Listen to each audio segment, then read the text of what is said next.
For our final exercise, let's do a wandering vine of flowers, berries, and branches. It's a good practice to think of doing something in a continuous flow because that lends itself to a lot of different things that you might be doing watercolor for an invitation, as a frame on something. So you have your space. You first want to lay out in your mind which way you want your wandering vine to go. I'm going to name this one Blooms, Branches, and Berries. Looking at this space, I'm going to imagine, I'm not going to pencil this in or anything, I'm going to imagine that my vine is going to actually sweep this direction. My hand naturally wants to go that way, but my brush strokes will mainly be going that way. So we're going to imagine a path like that.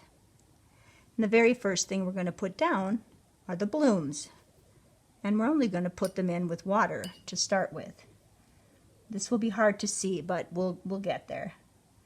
You're going to do little two-stroke flowers. They can vary in size quite a bit, but generally speaking, you'll want them facing this way, which is our up. Now while the paint is still wet, make sure it is, we're going to touch a little color into those buds. Let them wash out a little bit. Add more water if you have to. And let it do its natural watercolor thing. Then come in with a secondary color, something you've pre-planned. I usually work out a palette of colors so that I have a couple shades of bloom color, a couple shades of greenery color, and maybe a couple tertiary colors that I know I want to use.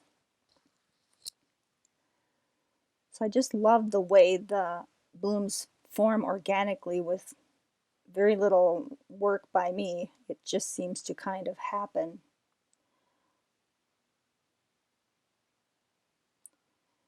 Don't overwork.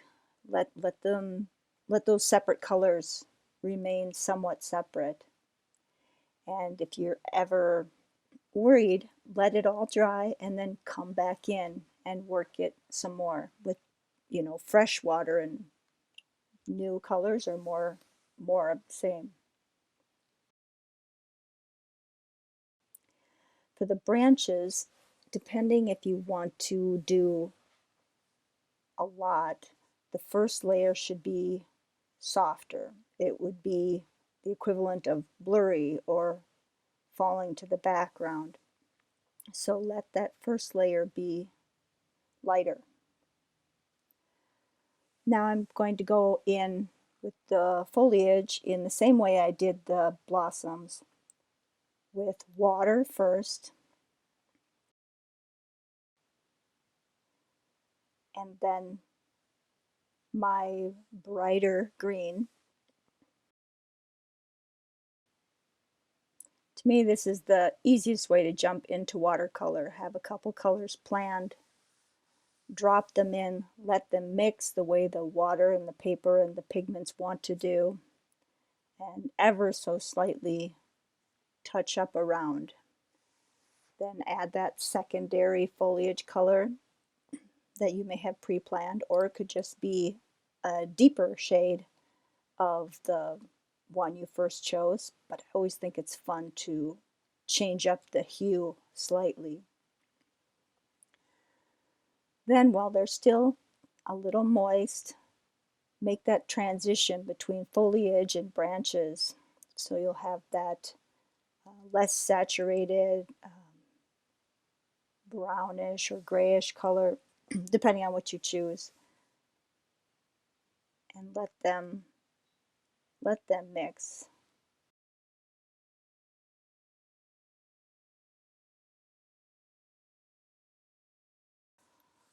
Working a small amount into the base of each blossom can have a realistic look, but you may want to go in then and soften up that edge where they meet,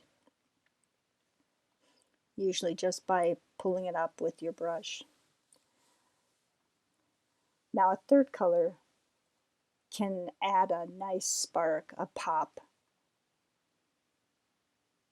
Experiment.